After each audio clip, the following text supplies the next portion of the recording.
Hey guys, Fred and Sheila McCoy, Hatfield McCoy Museum, FredMcCoy.com.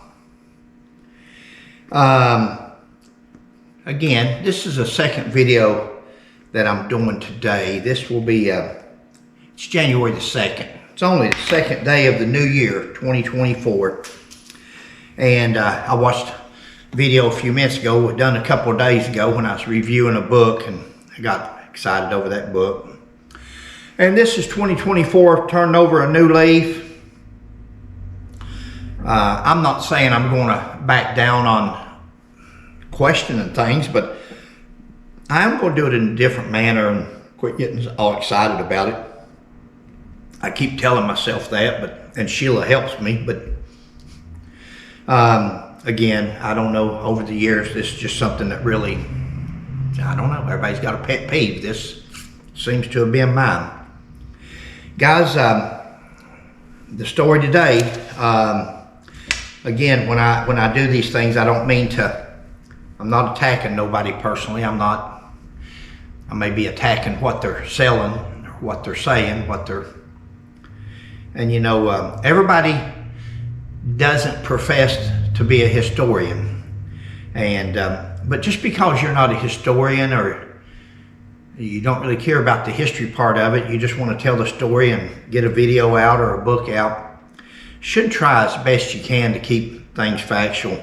At least that's what I think. You know, nobody has to live by Fred McCoy's rules, but I would hope that everybody would do that, but they don't.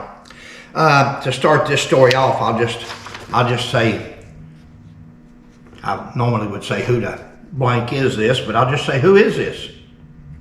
Who is this? Good question.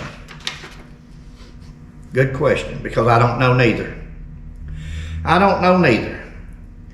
But that picture on a video earlier was shown as the McCoy family. Now, they may very well be McCoy. I see McCoy names all over them, but I don't know what McCoy family they are. They may be some relation down the road. I don't know. I've never seen these people.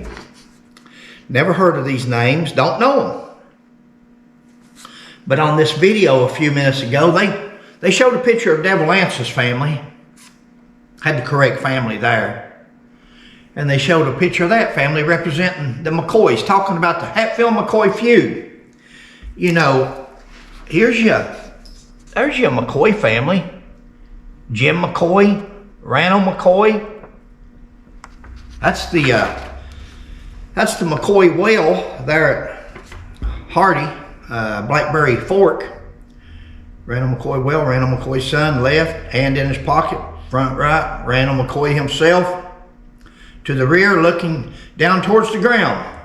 This was the first time Randall had returned to Blackberry after the '88 cabin massacre, and it would be his last. Some people said Randall McCoy never returned back after his cabin burnt. He never returned back over there. Yeah, he did. Yeah, he did. He went back and seen his 6 children's graves there.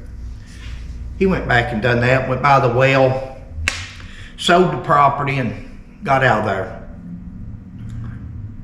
Don't want to harp on it, but it's when you see things like that and it's your family,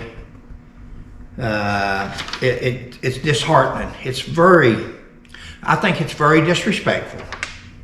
I think that a person could have shown a picture of Randall McCoy and Jim McCoy, and there's a couple of pictures out there of the McCoy family. You don't have to make up pictures, and it's very sad. I don't guess, I've covered this topic once before. I don't guess they paid no attention, or they just, maybe people do it just to thinking they irritate you. And I'm not going to say it's not irritating. If it didn't irritate me, I wouldn't be discussing it. So it is, but it's not as irritating to me as it would be to some of these new people out there that's really wanting to research Hatfield McCoy history, Hatfield McCoy feud. And then they see that picture and they think, wow, that beardy fella there. You know, we had a picture once before. I offered $1,000 for a reward. Didn't know who it was. It wasn't this guy. It was another picture, but it favors him. Scraggly beard. Oh, scraggly looking fella. Because what they've always tried to do, instead of, the only pictures of Randall McCoy is usually him in a suit and tie, vest and a tie, or something like that. He's very few pictures of him. We'll discuss that in a minute. But the ones that are pretty diplomatic looking. He don't look like a hillbilly in none of those, like Devil Anse does with his bibbed overalls and shotgun in one hand, pistol in the other. But let's move on. Let's move on. Who are these people in the photo? Shown as the feuding McCoy family. And now it is shown on that video. It's shown in the history. That's not the feuding McCoys, guys. I don't know who they are, but it's definitely not Randall McCoy's family, or not the family from back at that time.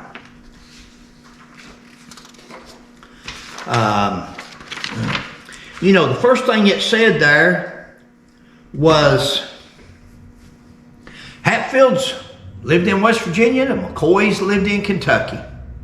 We've discussed this many a time. I'm not going to harp on it, but I want to tell you something. Sheila and I was in Logan County yesterday. We went there to do a video for a friend of ours on her grandfather, and you'll see the video prior to this or after it. But it was actually on Dr. Dana T. Moore and his granddaughters, Leslie Rivers from Mississippi. And we went and put some flowers on his grave, and for Christmas. We wanted to get there before Christmas. We didn't make it, but we did make it yesterday. That's how we spent January the 1st, was traveling. And, while we're there, and you'll see it in that video when it comes up, it's funny how, while we're doing this video on Dr. Dana T. Moore, we're walking around that cemetery, and there lays a McCoy. Here's a Hatfield. There's a Vance. Here's a Klein, and it's just all these names intertwined. And throughout our books, our feud history, discussing, talking to people, that was the media.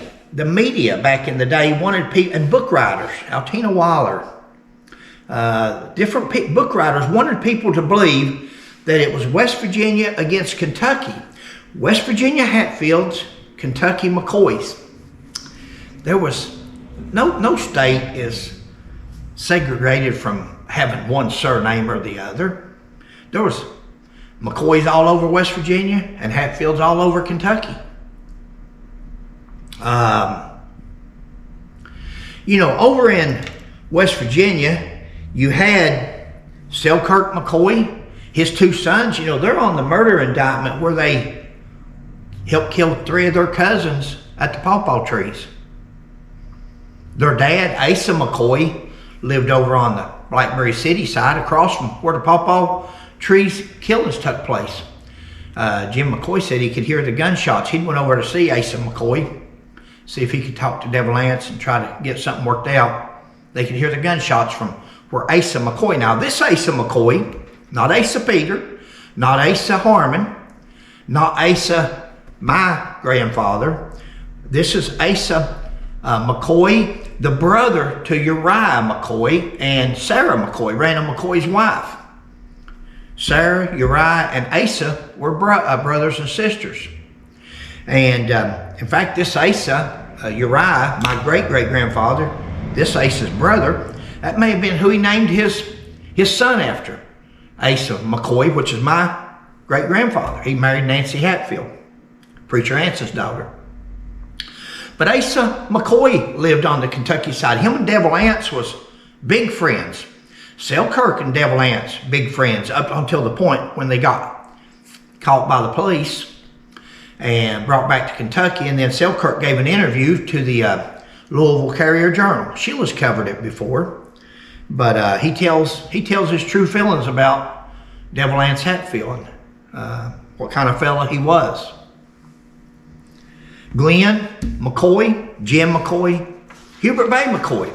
Glenn McCoy was Hubert Bay and Jim McCoy's father. And he lived there at Blackberry City, not during the feud years, but that was Asa McCoy's descendants. And that's where they come from, there at Blackberry City. They lived in West Virginia.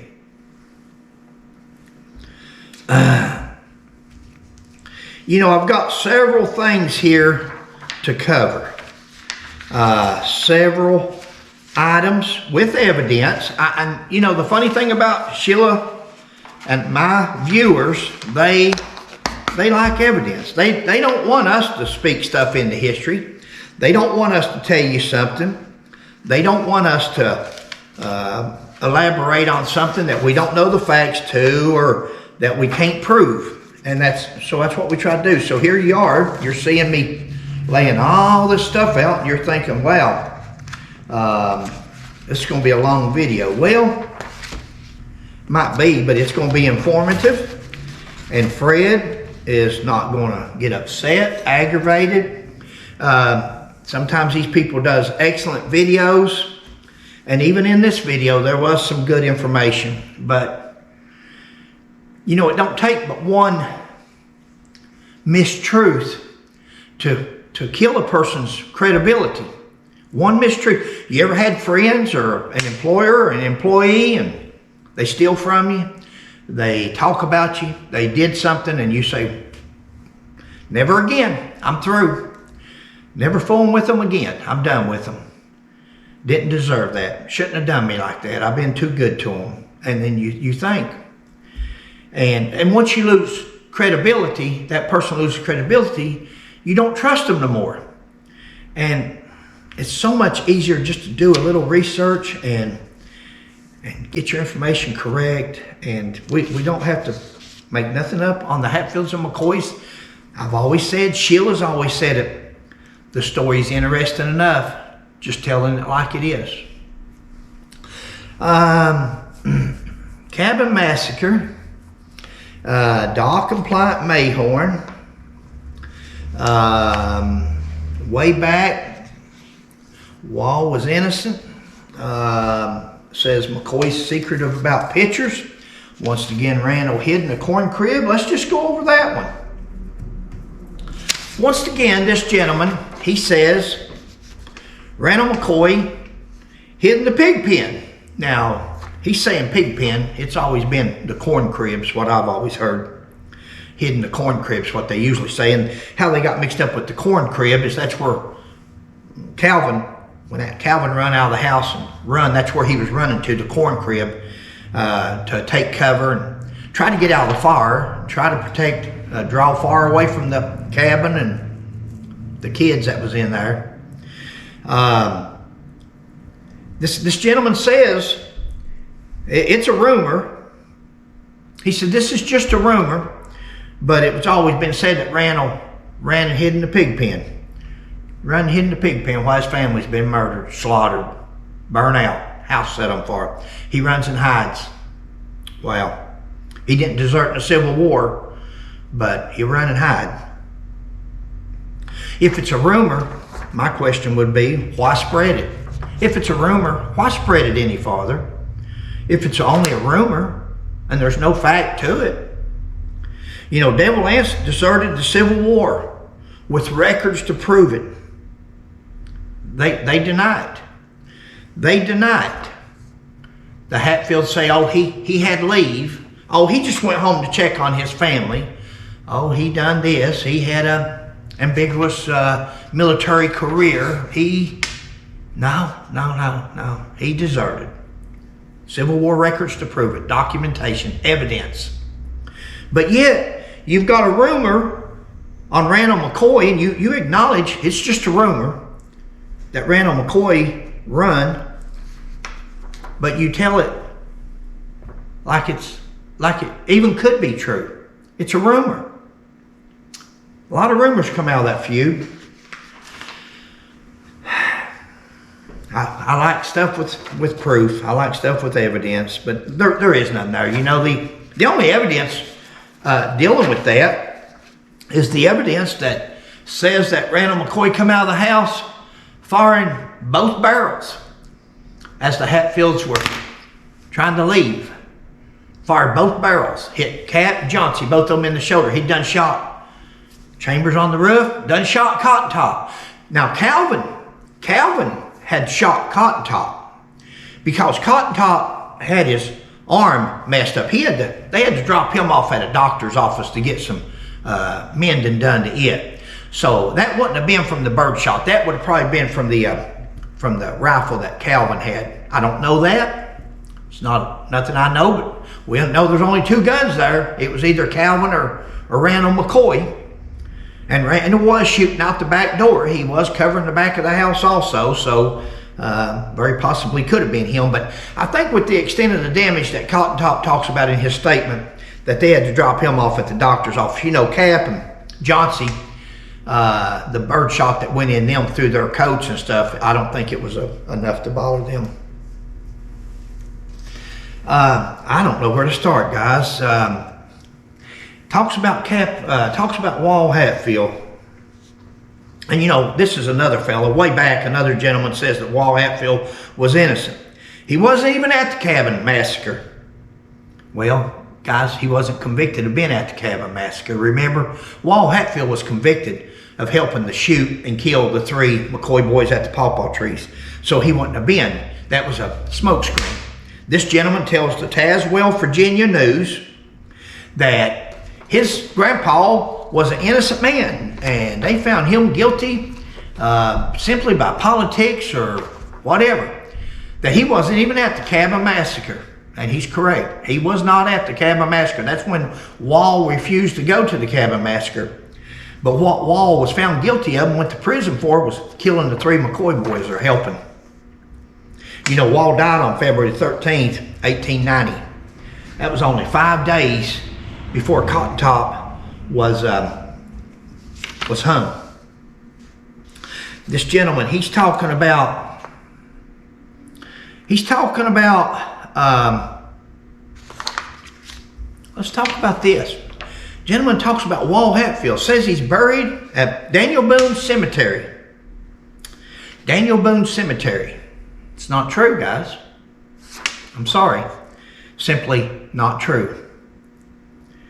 Daniel Boone and Simon Buckner are buried at the Frankfort Cemetery across from the Capitol, up on the hill.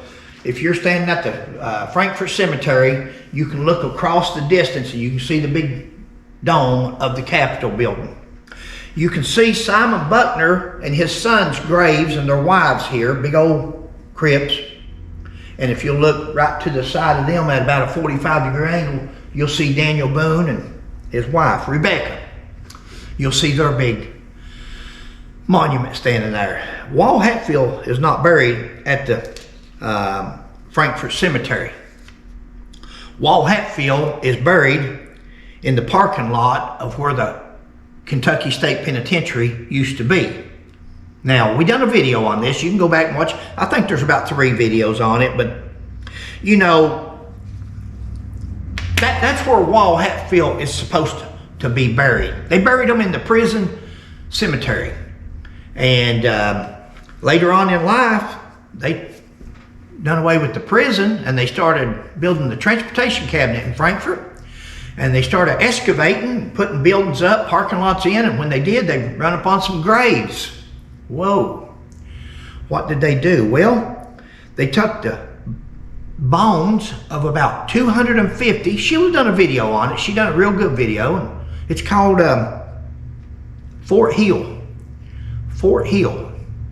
I'll get her to change that a little bit and put Fort Hill Cemetery or Fort Hill Wall Hatfield or something, because it's got very few clicks, I guess, for people who didn't ring a bell for somebody and they didn't realize that it was important. But it is important, because when they was excavating Frankfort there in that area to rebuild some stuff, they run across a bunch of bones, and they took up not all these bones, but they took a bunch of bones, enough where they could please the families and the newspapers, and they put them up on the hill there, up on Fort Hill it's called. And they put them up on a little mound, and they just buried all these bones in there in a mass grave and covered it over. And that's supposedly where a lot of the graves, most of them was Union soldiers. That was a Union soldier graveyard there also. So most of them was black or slaves that's up there. And said they had a few from the prison graveyard, a few. Now, we all know how the government works. You go in there and grab you 4 or 5 bones and say, okay, we've done it now. All right, put the asphalt down, put the buildings up. That's what you do. So Wall very well could be up on Fort Hill. He could still be in the parking lot where it's paved over. He's one of those 2 places. Fort Hill is just right off to the right of where the prison cemetery, the old prison was.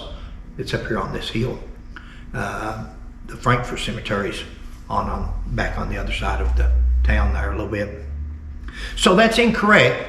Wall Hatfield is not buried beside or near Daniel Boone's grave. So I don't know if that's important to you or not. Some people, you know, if you get ready to go see something and you say, okay, he said it was at Daniel Boone's grave. Let's Google Daniel Boone's grave. It should come up real easy, and it will.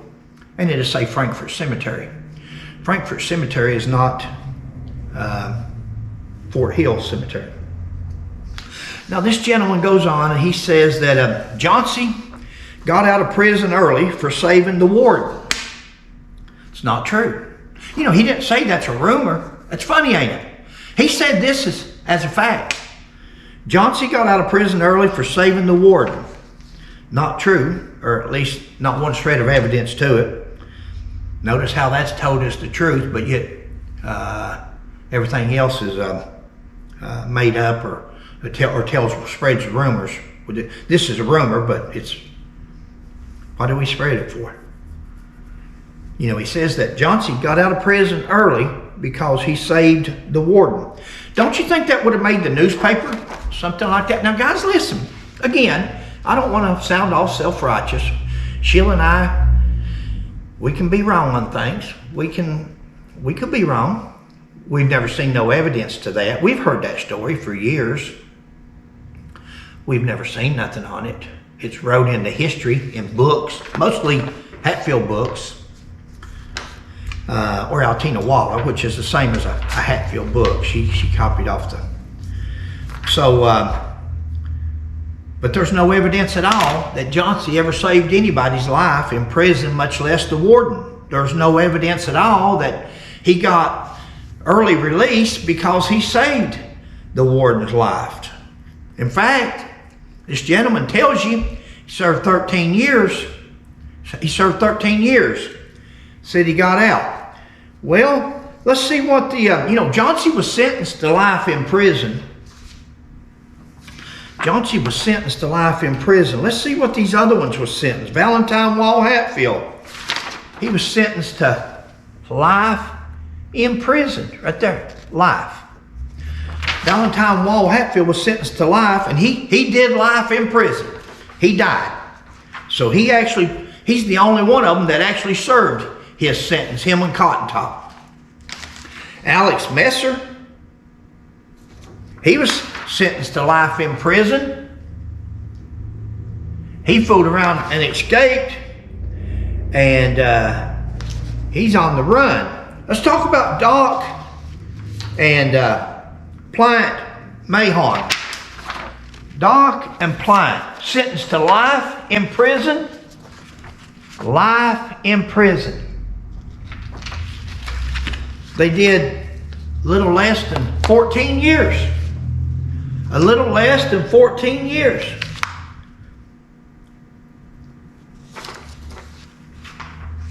Why would we say that Johnsy got out for saving the warden's life?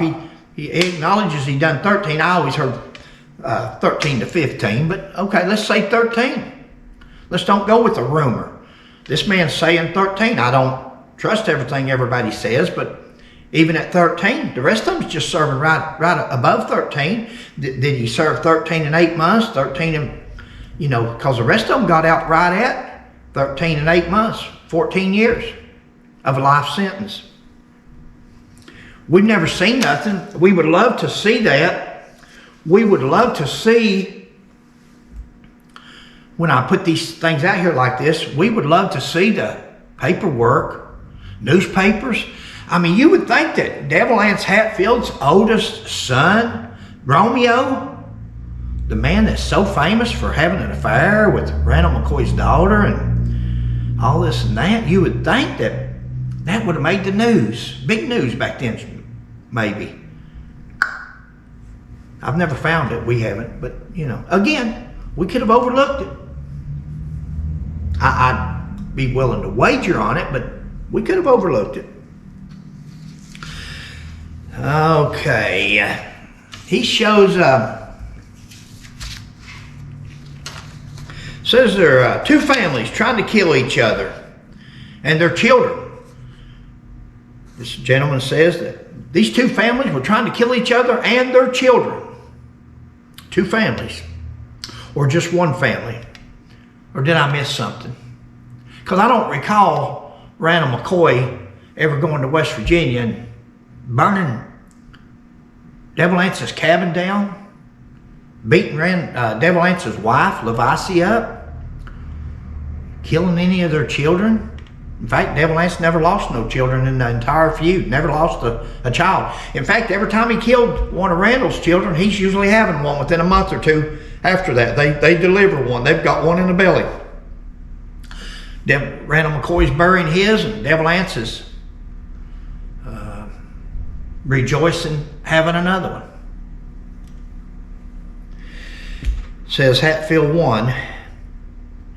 Hatfield's won. If it was army fighting, if this gentleman says, I don't want to get, this gentleman says cabin massacre compared to armies fighting.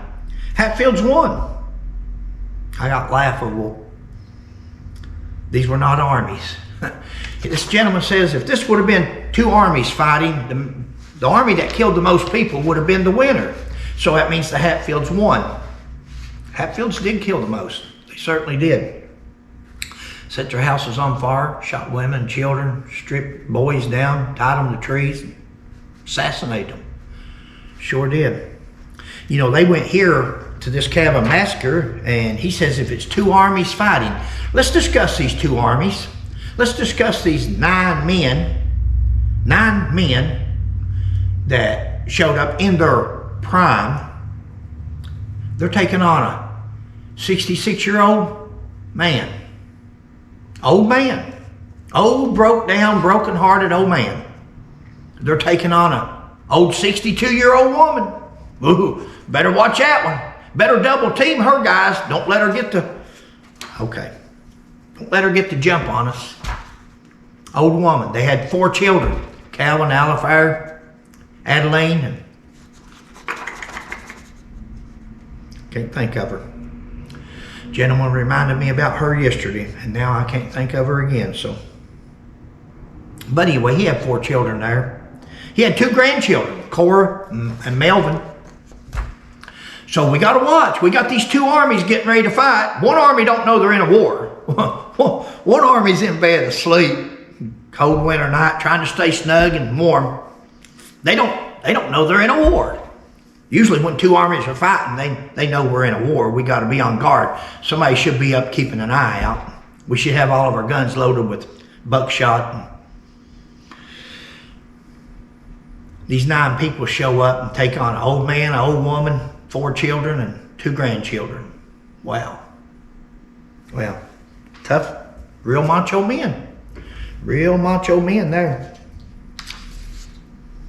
You know, Randall didn't only lose Alifair and Calvin that night. He lost Sarah. Sarah was never the same. He lost Sarah. Sarah succumbed to her wounds later on, within a year or so of that cabin massacre and cabin beating. And I guess I've got a note on there. I always throw this out there. I guess I'm being facetious. I guess we could have said Charles Manson. I guess that was 2 armies fighting when he killed the LeBlancs and Sharon Tate. I guess him and his army won that battle because they killed the most people. So, like Devil Ance and his Hatfield, West Virginia Hatfield gang, I guess Charlie Manson won that battle in California back in the 60s. Said 2 families were trying to kill each other. Randall never went to West Virginia. Says Hatfield won. Army's fighting. You know, this gentleman says that the Hatfields won because they was fighting a war and they killed the most of them. Well, did they? Did they? Let's talk about a fair fight. Let's talk about after they murdered the children there and burnt the cabin, beat Sarah. Let's talk about how Kentucky, the posses got together, not just McCoys, Smiths, Staffords, names after names that went over in West Virginia, from all over, Blackberry Creek, Blackberry Ford. Let's talk about this. Let's talk about when they killed Jim Vance, resisting arrest. They had warrants. They're after him. Resisted arrest. They killed him. They killed Bill Dempsey at the Battle Grapevine. They brought 9 of them back to Kentucky. There's a Supreme Court case on it. This is not Fred McCoy making this up. Supreme Court went all the way to the Supreme Court on extradition. They brought 9 of them back. Not children, not little girls, not little boys, not grandchildren. They brought 9 grown I'm sorry. Oh, I wanted to say that so bad because they were grown buck men. These were men. Boys, I'll tell you, I don't know how people can discuss it without, when you think about it, and then you think about how these people have been talked about and done, Randall McCoy and his family, only because he didn't go around parading himself as a narcissist like Devil Anse did. Only because he didn't talk to the media, he wasn't flamboyant. And this man's tucked up. Sad. Well, anyway, the guy told me the other day, he said, quit saying sad so much. Well, I'll tell you, it's sad. Seems like when it was man to man, Randall McCoy and the family did okay, and they didn't even have to kill a child. So much for another video spoken in history. Nothing more than rumors and opinions. So easy to make videos when all you want to do is talk with no actual evidence or documentation to back it up. But it is what it is. You know, these videos that Sheila and I make, and again, I'm gonna try to calm down some, start putting the information out, and it's out there. It'll be out there forevermore, hopefully. And if somebody wants to know the truth, it won't be that they can't find it. It's out there, and especially the viewers that we've got. Now, we know, because we get the text messages, we get the emails. My phone's been going off ever since you can see it. I got it on silence, but that little light's been flashing the whole time I've been up here talking. So we do hear from you, and we hear recommendations, we hear compliments. That a boy, that a girl, and that means a lot. And by every person, even though we don't have the subscribers that we'd like to have or we'd like to show our evidence to, the ones that's seeing it, I'm sure they're telling people. I'm sure they send us photos every now and then where they've posted something on a Hatfield McCoy Facebook page where they've standing up and asking questions. Why'd West Virginia Hatfields do this? Why'd they do that? Of course, you can't go on a West Virginia Hatfield website and expect to get anywhere. You're not going to do it. And guys, you West Virginians that treat this man like a legend and a hero, you've got a hero in West Virginia. You've got a hero over there that you all could honor, put up a monument of. That's Henry Dewey Hatfield. That was the 14th governor of West Virginia. Was Good Elias Hatfield's son. Logan County boy. The governor of West Virginia. You got a monument of him up? No. Got a monument of a murderer, deserter. I'm almost done. As far as being related to the Hatfields and McCoys, gentleman says, or on the writing there, it says that he's kin to this lady. And I don't know, guys. I don't know if he is or not. And I'm leery. Nice fella, but I'm leery to take his word for it because he's told so many other incorrect, some of them's non-truths information that I'm leery to believe it. And that's why I've asked all along for these Hatfields and McCoys, I have, but to show our relation. If we're going to stand up here and say that we're related to these two families and get notoriety and get attention, then we should have to show that we're who we say we are and we're related to who we say. I may have to take a break. Guys, I'm having a spasm and a half right now. I think I stood here too long without moving around, maybe. Sorry about that. Daggone it. She'll cut this part out. It's too much to ask. It's not too much to ask. I don't think it's too much to ask for people to take a DNA to prove that they're who they say they are and related to who they say they are. I know everybody don't want a DNA, and that's okay if you're not professing to be something that you're not.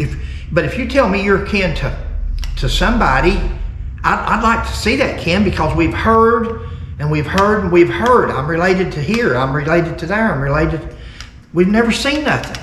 Throw us some genealogy out there. Throw us your mom and dad's name. Throw us your grandma's name, your grandpa's name. Put up a chart in every one of our books on second, third page over. You're going to see our genealogy. You're going to see who we're related to. You're going to see how it comes Hatfields and McCoys. Go to Ancestry.com. I'm on there, and mine's public. I leave mine public for you. I am who I say I am, and I come from where they told me I came from. And Preacher Ance Hatfield is my great-grandfather, him and Polly, great-great-grandfather and grandmother. Asa McCoy is my great-grandfather, and Preacher Ance's daughter, Nancy Hatfield, is my great-grandmother. Uriah and Aunt Betty McCoy are my great-great-grandparents on the McCoy side. Last thing, guys, let's see how much you pay attention. This person says that the McCoys were secretive, and there's no photos of Randall McCoy's family. Randall McCoy, he's secretive. Is he secretive? Was he private? Every time he spoke up or tried to get justice for his 3 boys that was killed, something else happened. Jeff McCoy's killed. 2 more are killed at the cabin. Sarah's beat. Every time he done something, is it been secretive or has it just been private? I don't want to talk to nobody. I don't want to talk about it. I don't want to stir it up. You know, my dad, I told you my dad was a good man. My dad and mom both, I had the best mom and dad in the world. I'd put them up against anybody's mom and dad. Don't go by the way what you see here, except I've got good morals. I may not express everything right, but I can know right from wrong, and that come from mom and dad. But Dad used to have a saying. I'd get mad or I'd say something, or he'd say, "More you stir it, worse it stinks." And that couldn't be more real. The more you stir it, the worse it stinks. And Randall McCoy didn't stir it. He didn't want to stir it. You know, this was Frank Phillips and the police, the law enforcement, that was going back and forth to serve the warrants over in West Virginia on Devil Ance and his kin for killing the 3 McCoy boys. Randall McCoy and those guys didn't really get cranked up until they burnt the cabin down and killed 2 more of his kids, and that's when everybody went, and that's when they had the bad old grapevine. But let's move on. Randall McCoy wasn't a narcissist. No media, no press conference. Randall McCoy was just the opposite of Devil Ance. Have you ever compared deserter, non-deserter, narcissist, non-narcissist? They complain if Randall McCoy don't talk to the media, they say he was secretive. Not secretive, he's just not a narcissist. He's just not struck on himself. He's just not a legend in his own mind. Very few photos. No, there's very few photos of Randall and Sarah and their family, guys. First of all, they had very few photos because they felt like groceries and clothing, everyday life needs was more important than photos. They had needs. They didn't steal. They didn't get their start. They didn't get their start. Now, it may have elevated to timber later on. Stolen timber, most of it. Stolen property. But it didn't elevate to that till years later. Remember how Devil Anse got his start? He got his start after the Civil War by stealing and robbing, pillaging. He was a villain. Don't forget that. Randall McCoy didn't do that. He didn't steal. He didn't rob. He didn't take what wasn't his. So he didn't have the money to spend to get pictures made. He was too busy buying food and clothing, material. I heard a joke one time. Guy says, heck yeah, I'm fat. I buy groceries with my money instead of dope. All right, enough of that. What photos they did have was burnt in the cabin. What photos that Randall and Sarah McCoy did have of their families was burned up in 1888. They had no photos that they didn't get nothing. They barely got out with their lives. They didn't get no clothing, no shoes. The little girl, Cora, eventually succumbed to her injuries from that night. Frostbite or whatever it was that finally took her out. History Channel shows Randall McCoy. At the end of the History Channel, the miniseries, it shows Randall McCoy. Guys, I'm going to have to pause this a minute. Sheila's dad's been real sick, and she's with him right now. He's pretty bad off, so prayers for her father. All you out there that believe in prayer, that would be a nice something to do for her, because God can take care of things. We know that. The end of the History Channel, they showed Randall McCoy drunk as a skunk, cursing God. GD this, GD that. Randall was a Christian way before the feud started. Randall was a Christian before Devil Anse, 1911. Remember, Devil Anse said he belonged to the devil's church, the church of the world. Randall was always a Christian. That's one reason the feud didn't escalate any more than it did, because Sarah and Randall she tried to keep him leveled out, somewhat like Sheila does with me when I'm on these videos. I can relate to that. I'm saying he's his own man probably, but we can respect a person enough to and we know when we're going to do something we shouldn't be doing or saying something. And that's what Sarah did with Randall, or the feud would have been worse than what it was. But they show Randall McCoy in that cabin burning, and he's throwing his photos in the fireplace. He's burning all of his pictures. Why would a man burn all of his pictures intentionally of his children that was slaughtered by another family? Why would you do that? You didn't. That's a movie. That is a movie. That is shown in the history by a Hatfield producer, Hatfield sympathizer producer, and that's what it's all about. Do your research on the Hatfield McCoy miniseries. Go to Huntington Herald Dispatch. Huntington Herald Dispatch. Google it. May the 20th, 2012. That ain't part of this story, but right there it is, so I might as well tell you. But May the 20th, 2012, Huntington Herald Dispatch, Daryl Fetty.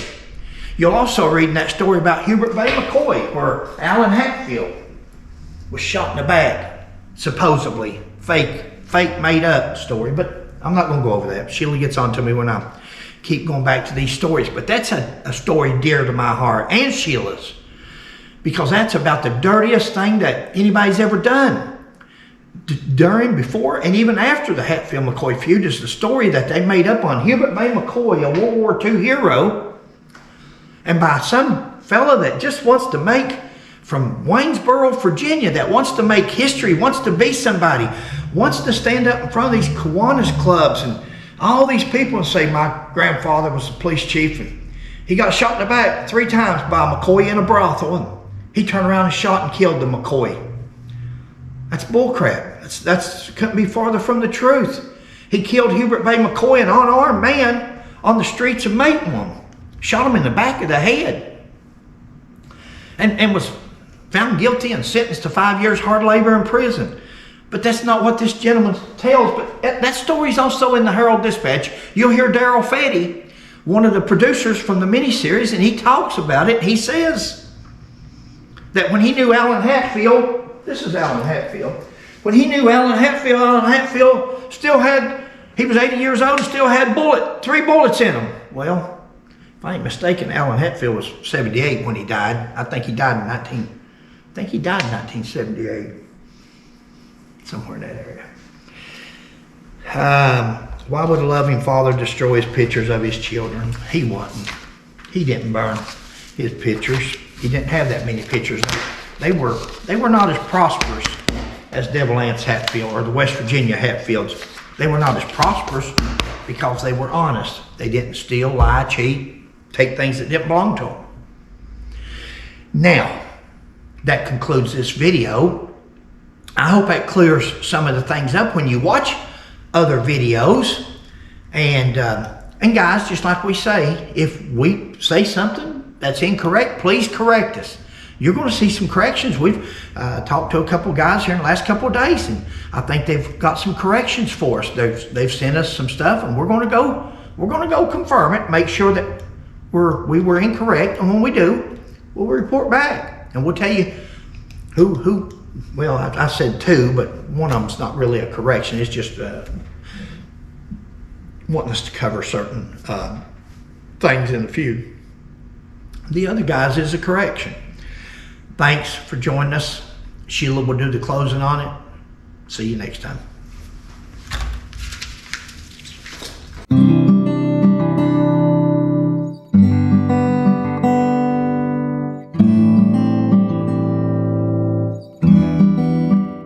Hope you're having a great evening. Please like, subscribe, and share, and we'll catch you on the next one. Bye.